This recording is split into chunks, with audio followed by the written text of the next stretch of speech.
From a network of highly secure, top secret locations across South Texas, this is the Spurs Insider Podcast, hosted by, as always, Mike Finger, joined by Express News sports editor Nick Talbot and beat writers Jeff McDonald and Tom Orsborn. This is the podcast, the first Spurs Insider Podcast after Greg Popovich has become, at long last, the moment we were all waiting for, the winningest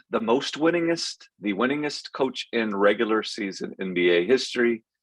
All the hoopla is over, all the pomp and circumstance is over, and now we can start selling the NFTs. I'm wondering if Tom and Jeff are on the NFT bandwagon yet. I don't know what NFT means. I messed up and I bought a bunch of like fungible tokens. I got all confused. Yeah.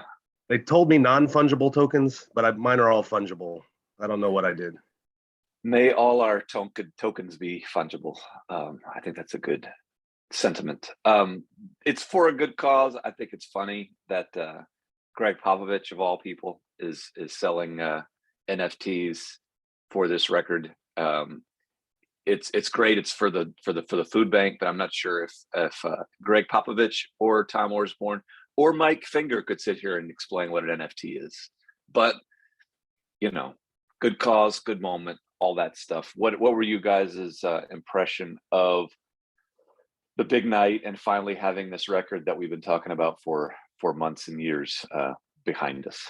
I'm just looking forward to when he comes back next year to go for the preseason wins mark. Do we know what the number of that is? No, but I bet he's not close.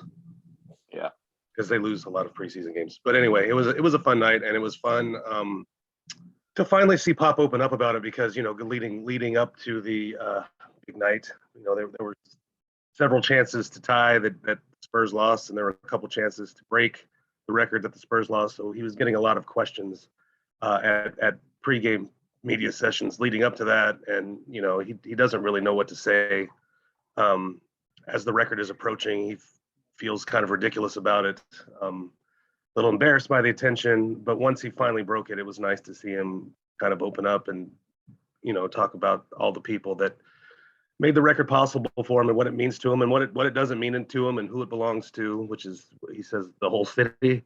So and I think everyone is probably, it was fun to see the players too, like celebrate that with him and be really into it. Some of these guys, have only been with him a few years. It's not like it was Tim, Tony, and Manu jumping around with him. It was people that had been at the tail end of that string. So all that together was just fun. And I think everyone's just glad it's behind and they can focus on winding down the season now. You said some of the players had only been with him a few years. One of the guys who jumped on the big mosh pit was Josh Richardson. It was kind of funny to see kind of the contrast of this night about history, and David Robinson is there, and he was around for the first Pop victories, or I guess he was on the sideline when Pop took over and David was injured. But moving all the way into this era where wins are so hard to come by for Greg Popovich and the Spurs, and for the guys who've just been around as few as a couple of weeks, a few games, to be really into it. And I think you're right. It was fun to see how happy people were for Pop, and how relieved Pop was to have it sort of behind him. I think it was a cool thing for everybody involved. Tom, your thoughts? As you pointed out, Mike, it wasn't against Sacramento. It was against a good opponent, kind of a rival opponent with a Quinn Snyder connection. And as Jeff pointed out, it was done in, fitting, pounding the rock fashion. It was a comeback, 15 points down with about 10 minutes left. It was a win when they had gone into the fourth quarter. They were 0-34 coming into the game when trailing after three quarters. All that added up to make it more dramatic and more enjoyable. DeJounte Murray going nuts in the fourth quarter, just playing maybe his best closing effort of the season. So it all added up for a really fun, enjoyable night. I feel like poor Sacramento, they always get thrown under the bus when we make those comparisons. It wasn't like you did it against Sacramento or some team like that. Poor Sacramento bastard. beat them. Sacramento beats them pretty regularly. That's true. The past couple of years. Sacramento beat them with a chance to tie, right? Yeah, I did to what Tom was saying. I did have people, and you guys have heard this over the years, but I had people around the Spurs tell me that the Utah thing, they have such respect for Utah, and it really did add to it sounds almost like sports writer cliche, but I think it's genuine that it didn't matter to the people who know Pop best and to Pop to have done it against an organization they respect so much.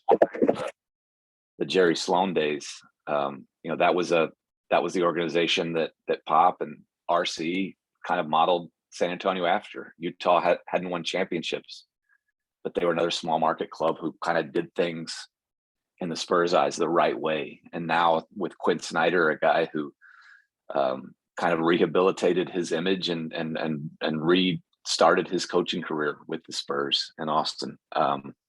They have a lot of respect for him. So that played a huge role in it. And I probably shouldn't have taken the cheap shot at Sacramento in the column, because Sacramento's doing its best. But it does mean more. Well, you feel bad for. I looked this up. This is sort of unrelated, but a few months ago, Sacramento is basically San Antonio's size in terms of TV market, in terms of how many potential Kings fans there are. In the Sacramento area, it's about the same as San Antonio, and Sacramento just does everything wrong. They're a one pro team town like San Antonio is, and those fans just have it rough. I mean, I think it's the longest playoff-less streak in the league. Maybe in the last time they were in the playoffs, we were there. Yeah, I think there was a big Brent Berry 3-pointer that rolled around the rim for an eternity. The Bonzi Wells Kings. The Bonzi Wells Kings.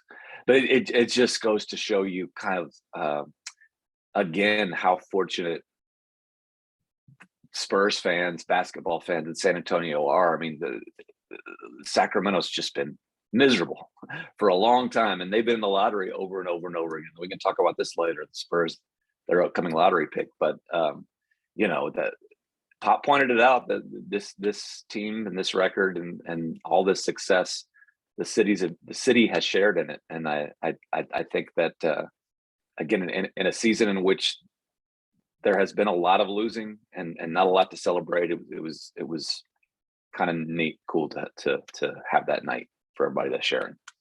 It wasn't the only history made at the AT&T Center in the last couple of days, though. Okay, good segue, sir. Go into that while I take a sip of my coffee. Coffee? The Minnesota Timberwolves have this fellow, his first name's hyphenated, Carl Anthony. Carl Anthony Towns is his name, and boy, howdy, did he have a night at the AT&T Center against your local Cagers.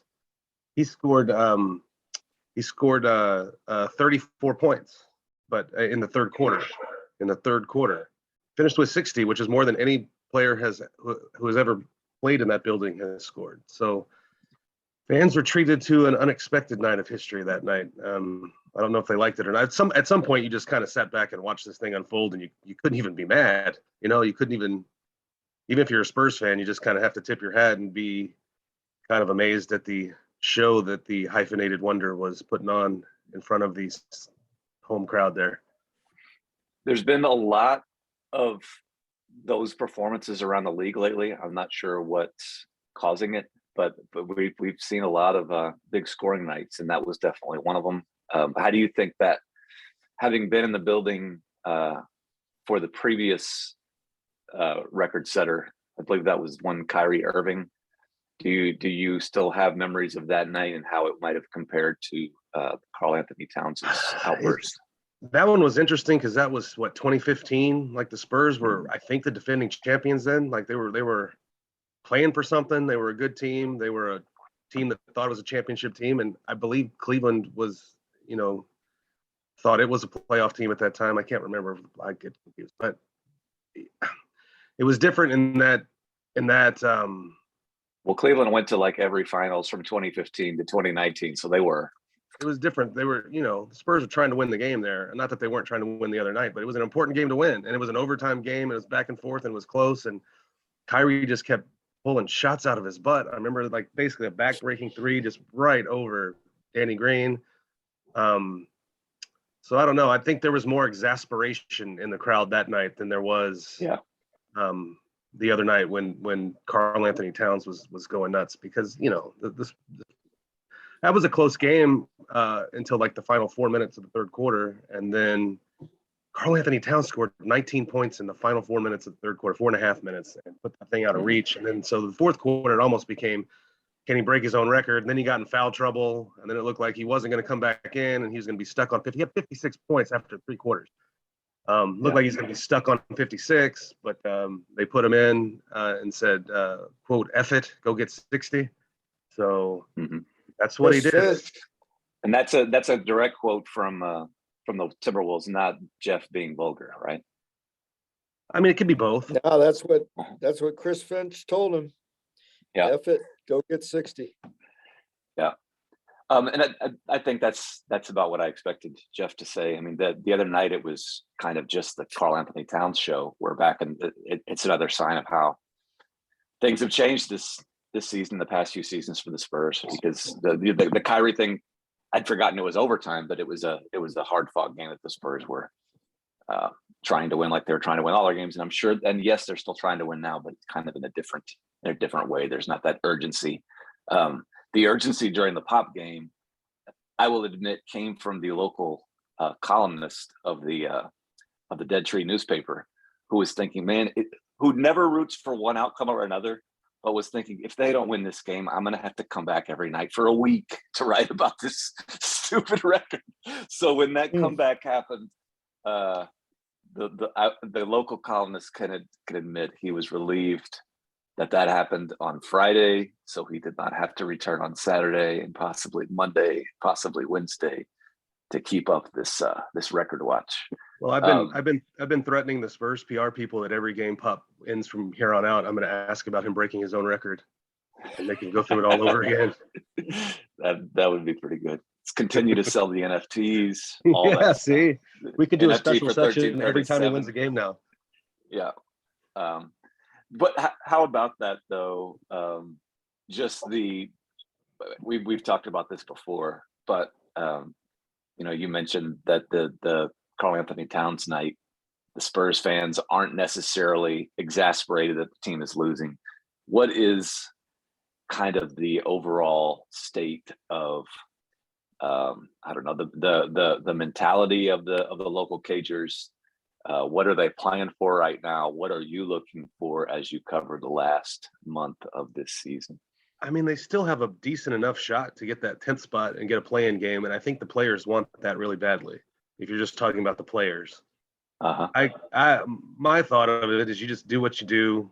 If you play well enough and get enough wins to get it, that's great. If you don't, who cares? Go to the lottery, get your pick, and we'll do this all again next year. I don't know if there's in my mind, I don't think there's a super urgency to just go full metal jacket after that 10th spot. But I think the players really want it. If you talk to them, Devin Vassell has brought this up a couple of times too. He was like, we haven't been on national TV all year, and that's important to us. And if we get that at least we get to play a national TV game, which sounds kind of funny to me, but it means that's kind of hilarious. It means something to these guys, to be able to play on any kind of stage. So, the players that are on the floor are going to play hard and try to get that. And they have 3 games left against Portland, who they're chasing. They've got 2 left against New Orleans, who, as we sit here now, I believe is without Brandon Ingram and CJ McCollum. That's another team they're chasing. So I wouldn't necessarily put it past the Lakers to just continue to spiral and fall out of that 9 and 10 spot. So there's some opportunities there over, as we sit here today, 13 games to go. For the Spurs to kind of make up some ground and have a play-in game, and I think that would be important to the players at least. I want to read you guys a quote from Greg Popovich. Let's see if this sounds familiar. He says, quote, "If we win a game, some people love it and some think we're stupid. We can't worry about opinions. I can tell you that we do not have a team that is going to go out and try to lose a game." Do you have any guesses on when he said that? I remember it was middle of the Yeah. season, right? Well, I cheated. I know where it came from. It was from March 15th. We were recording this podcast on March 16th. That quote was from March 15th, 1997. Oh, wow. I see Wow. Jeff's an avid reader of the Express News and the local sports columnist. But yes, that was I from read it this morning, Mike. mid-March 1997, when the salt and pepper haired Greg Popovich, in his first season as head coach, was answering a question from one Jerry Briggs. Shout out to Jerry Briggs, friend of the podcast, about the fans who were upset that the Spurs were still trying to win because they wanted some kid from the college game that was starting up the NCAA tournament. They thought that they were just convinced was going to be their savior. You know how outrageous fans can be. Yes. These idiot fans were convinced that if they just would lose enough They could get to Keith win the Van lottery, Horn. and they could get Keith Van Horn.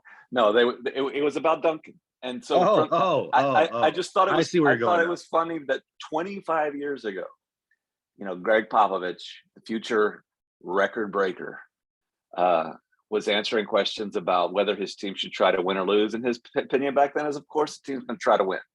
Things will work themselves out. And things sort of did work themselves out. There was a game in the middle of that.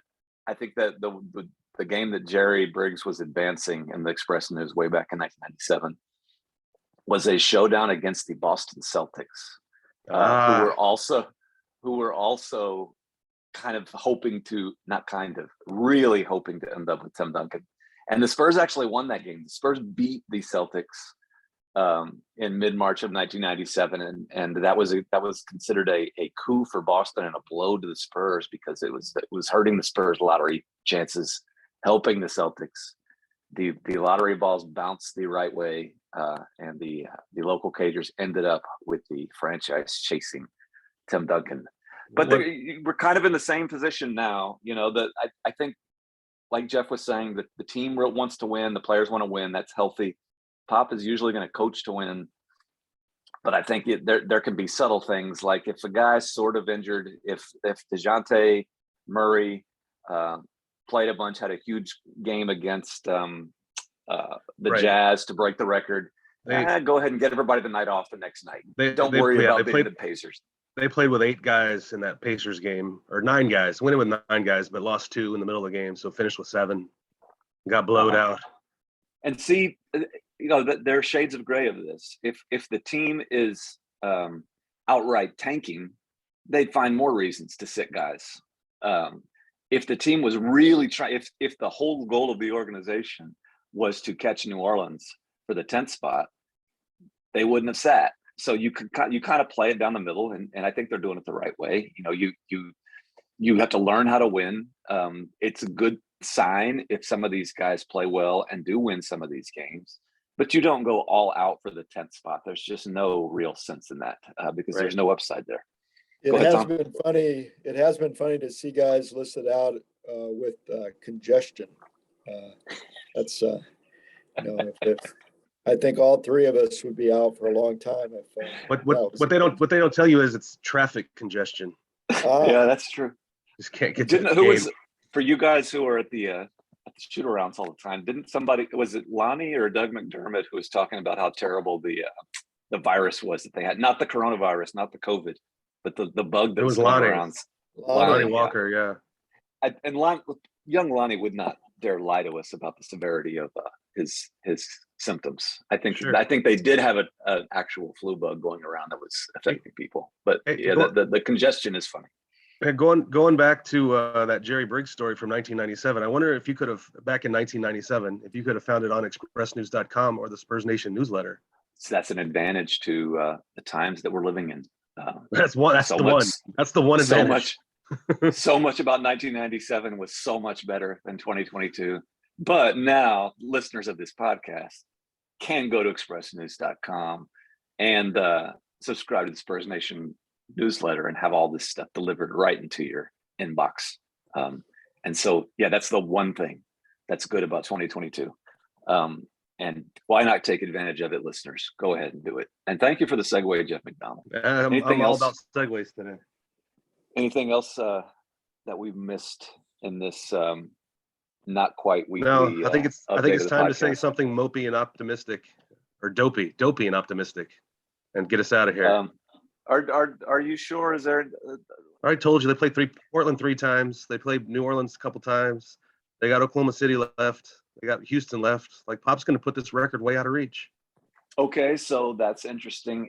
When you look ahead at the teams on the schedule, when you are either team tank or team win, there's some challenges there because you have other quote unquote tanking teams on the schedule coming up, right? And you do have to play Houston a couple of times, or Portland a couple of times. I had to put the Oklahoma City. I had to enter the Oklahoma City like roster and inactive list for the what we call a preview box. That thing's hilarious. Like everyone they have that you've heard of except for Shai Gilgeous-Alexander is out. And I don't know, they're probably, some of these sound like legit injuries, but surgeries and whatnot. But they have like 10 guys out going into that game, which I guess would be Wednesday at the AT&T Center. So yeah, it's going to be hard to out tank the Thunder. Portland as well. Portland is totally team tank. Oh, for sure. I was just looking. They're playing. They have to play them three times. Portland is openly trying to lose. Then New Orleans. The thing about Portland is Friday, that could be the revenge of Drew Eubanks, though. You have to factor that in. He could go for 60. I'm looking forward to the Drew Eubanks tribute video. The Just New Orleans him on the sideline, like celebrating dunks. Right. The New Orleans game on Friday is a huge swing game. For sure.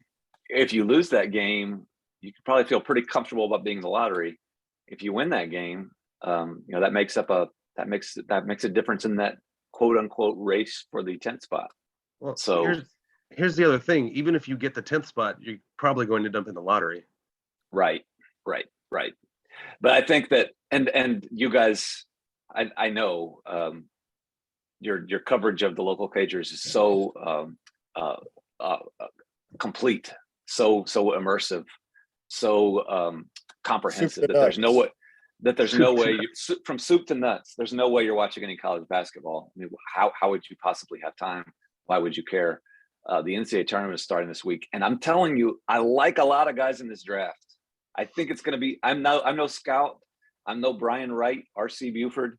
I'm no personnel executive, but there are some pieces that really could fit this team, and not just the top 1, 2, or 3. When we're talking about positioning for the Spurs, if they end up like in the top 6 or 7, I'm thinking there's a guy that they can draft out of that top 6 or 7 that's going to be, if not a starter, a huge contributor to the team next year. So, I mean, for the listeners out there who are team tank, I know you're out there. They're screaming that do not beat New Orleans, do not kind of chance it with that 10th spot where you have a 1% chance of getting the top pick. Try to be 6 or 7, and I think there's a good chance that could happen. So I don't know. I guess that's the optimistic tone that can be struck to wind this week's podcast down. All right, get dopey and optimistic. Let's go. I'm not going to go over the. Go ahead. The guy Tom. we need to talk to as far as college scouting goes is DeJounte Murray. That's true. He watches They should a lot let of him basketball. draft. They should let him do the draft.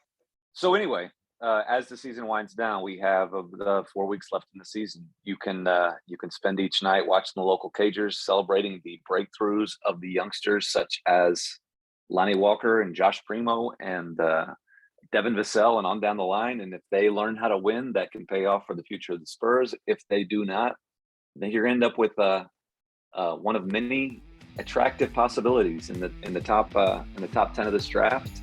And so there's a bright side either way, and that's the way to go into the rest of the week as you take care of each other and keep it real.